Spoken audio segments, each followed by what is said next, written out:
Hey, my name is Marcus Youssef. I'm primarily a playwright, but also a sometimes director and performer. And you may remember me. No, you wouldn't remember me because the shows I've done for the Arts Club have all been shows I've written. How has My Love Affected You in 2011 or 12? And recently, It's a Wonderful Christmas-ish Holiday Miracle at the BMO. And I'm sitting here. I think I'm the luckiest person right now in COVID. You can see I'm in a barn. I'm in an amazing residency on Vancouver Island, which has been a really interesting opportunity to kind of get away from the strange times we're in cities and also in the theater sector, which if you're watching this, you're aware of.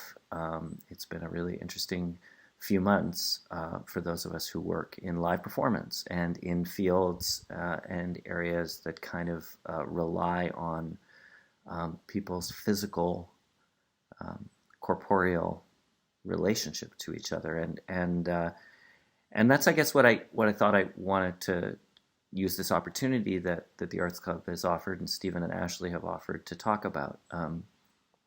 Was interesting to me. One of the things that's happened, this is part of it, right away when COVID hit, is that theater artists across the country and around the world were like, oh my God, we gotta put stuff online. We gotta put stuff online, because it was terrifying to think that we could no longer do the thing that we do. And there was this tremendous rush. I participated in it of doing readings and weekly email blasts that include exactly this kind of thing here, and that's totally understandable.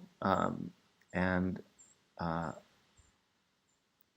at the same time, I'm wondering, particularly as I've gotten out of the city, if the opportunity that we also have in the midst of great uncertainty and great difficulty and great hardship is to kind of consider a couple of things. And the first is, if we are going to migrate online as theater artists, I think we have to be really careful not to just do what we do. I've been part of a couple of readings of my work, been asked to online, and found myself going, and then Jerry says, and then Martha says, and watching them afterwards, and just going, it doesn't work. Like, it's not great. And then also thinking about the fact that people have been thinking about how to do live performance, fictional performance, online for a long time. It's called YouTube and TikTok.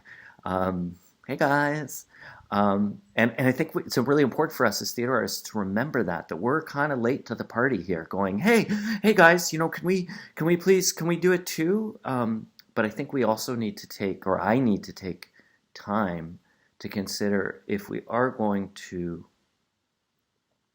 be part of the migration towards the digital, which this time is both offering us the opportunity to do, and it's been great in many ways in terms of our ability to stay in touch with people, but is also, we're being compelled to do it.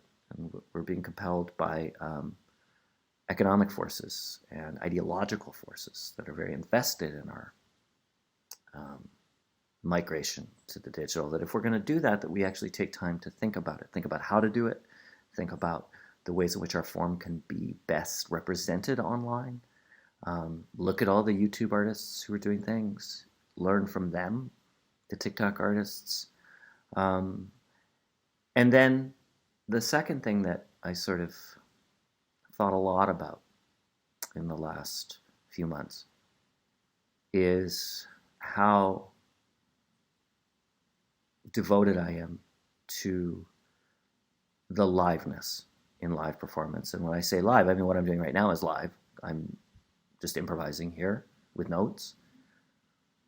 But when I say live, I mean live, like actually in the rooms with each other.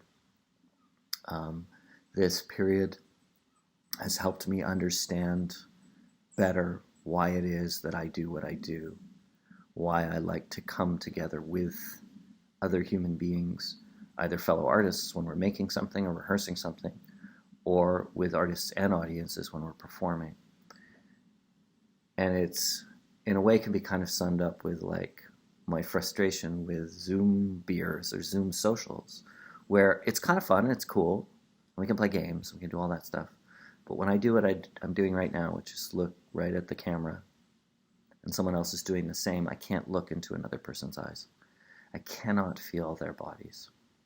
And I feel like that is the greatest lesson I have learned during this period.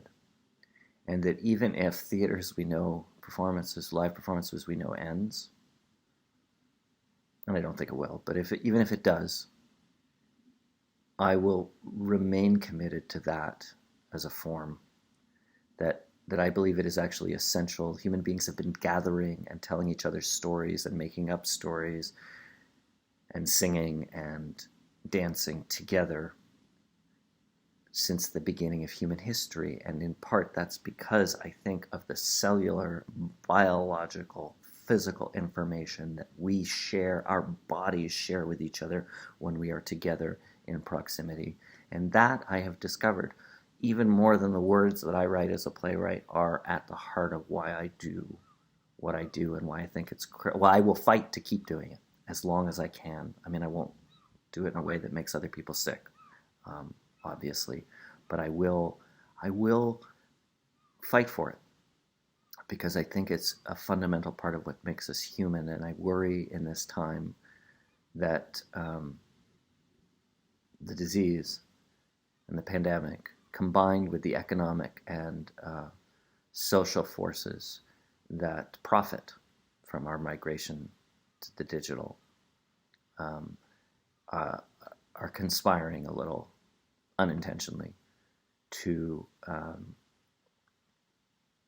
make it something that's easy to forget, the importance of that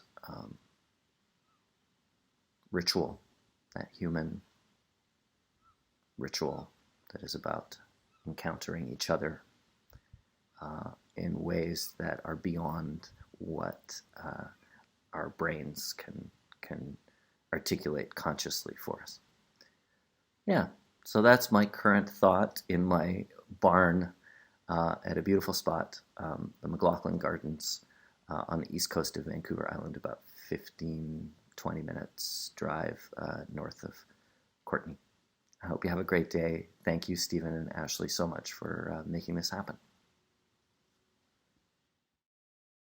Our Silver Commissions program is an opportunity for the Arts Club to commission new exciting scripts from BC playwrights. This is the 10th year that we've been producing those scripts on our stages, and we're really excited about this program. It wouldn't be possible without the tremendous support of Stan and Kathy Hamilton, who through both an endowment and annual gifts have been incredible supporters of this program and of new work at the Arts Club for years now. We're also tremendously grateful to BMO and IA Financial for the support they've given to our digital content over the past few months.